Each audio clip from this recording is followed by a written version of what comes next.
Queen Camilla, she lost it. She lost it with this duplicitous duo, herself and Harry. Now, what am I talking here about? Why would she lose it? There are so many reasons for that to happen. You have to understand this. She's not causing pain to just one family member, but all of them are really suffering. And this is why you see King Charles and William, they're distancing themselves from all of these theatrics that Meghan and Harry they are putting up. Why this time she is losing it? Why Camilla is now okay? I'm done with this. She should never come back. She should never set foot on the soil or in UK ever. So what happened? I want to actually first of all discuss this particular article, and then I'll move on and share with you some other video clips that will explain the situation even further. Media narrative and misinformation. Royal commentator, they critique how the Sussex camp interacts with media. Let's talk about this first. Highlighting instances where reporters have shared incorrect information regarding Harry's travel plans and interactions with the palace. For the most part, what you have heard from some media outlet and also from Sussex Squad is that Harry will be welcome and Harry is ready to go. But the problem is being created by the palace itself, by the family members, because they don't really like him so much.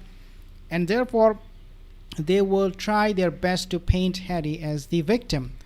Prince Harry was reportedly offered accommodation at Buckingham Palace and St. James Palace, but not Windsor Castle.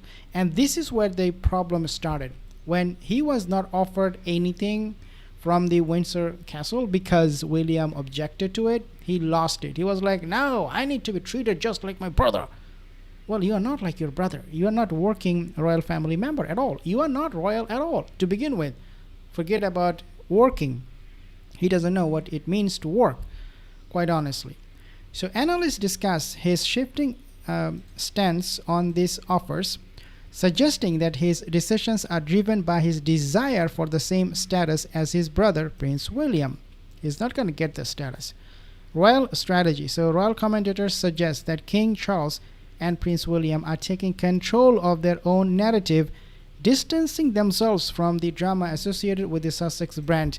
And this is insider information. You may not know anything about this from mainstream media. Nobody will report it. But what is happening right now is the entire family. They're like, oh, we need to stay away from this toxic duo because they're making our lives miserable and will not let them control our life at all.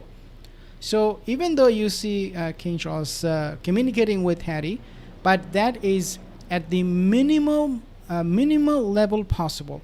Very rarely, and he doesn't really pay much attention to what this man-child is saying.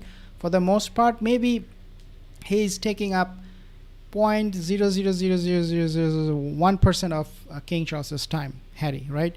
Why? Because it is not worth anybody to think or talk about his situation, Harry's situation, or what he wants, because it's really not worth it at all.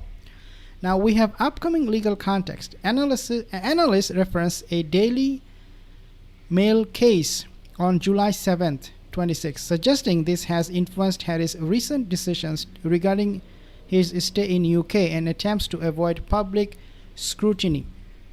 So many reasons why he is doing all of these things. He lost his case in the UK court. He lost it everywhere. Now he also has lost the support from his beloved wife because she doesn't think he's worth it anymore. You couldn't bring me the security, the one I wanted, so I'm done with you. You are pathetic. This is how it is getting played out behind the scenes. Now, amid all this drama from Meghan, Queen Camilla allegedly became furious. Meghan should never set foot in UK. I mean, while I think she was very soft when she said she should not be in UK at all. I think she could have said something really crazy, and we will understand that because she frustrated so many royal family members. She made their life miserable so many times, and she's still doing it this time with this bringing the kids and having them meet their extended family members thing. Let's take a look at this commentary, and then I will add some more. Buckingham Palace sent an invitation to Harry and his family to say you can stay at one of the royal residences, and then they've been waiting all week to see which one it's going to be and whether that will actually happen. Now Harry, at the 11th hour, has come out and said the security is not there to bring his children. Okay, so again, when you offer something free, you should never, because when the king offered him free accommodation, because it was free, you stay in Buckingham Palace, he thought, oh, they're buzzing, they're kneeling down to me, now I need to step up, I need to say something else, I need to demand more. And that's how it all is playing out. He wants more and more. He's never happy, never ever. It's not safe for them. The fact is the security wasn't there anyway. The Home Office is not prepared to extend taxpayer-funded security to a non-royal at this stage. They always, they're constantly reviewing it. In this stage, they have been reviewing it. What I think Harry was trying to do was force the matter. He was trying to the King's never going to get involved in this, and that's possibly what Harry was hoping for. But anyway, the Home Office has turned around and said they will not have extra security. The fact is... So this is so cut and dry. Right, so cut and dry. You are not getting security because you are not working, and this is a matter of the government, not the monarchy. Therefore, case closed. But he thought by blackmailing his father emotionally, he would be able to get the IPP status, or whatever it is, right? But his father was like, man, what this guy's doing here? I'm not in charge of that. Why he's prodding me? Why he's telling me to do something here? I have no authority, I have no jurisdiction in this matter. You come to this country, and if you deserve it, if you have earned it, then the government will give it to you. Then I can interfere and tell, if they don't give it to you, even though you deserve it, then I can interfere and I can say, oh, you are doing something here unfair to my son, my beloved son.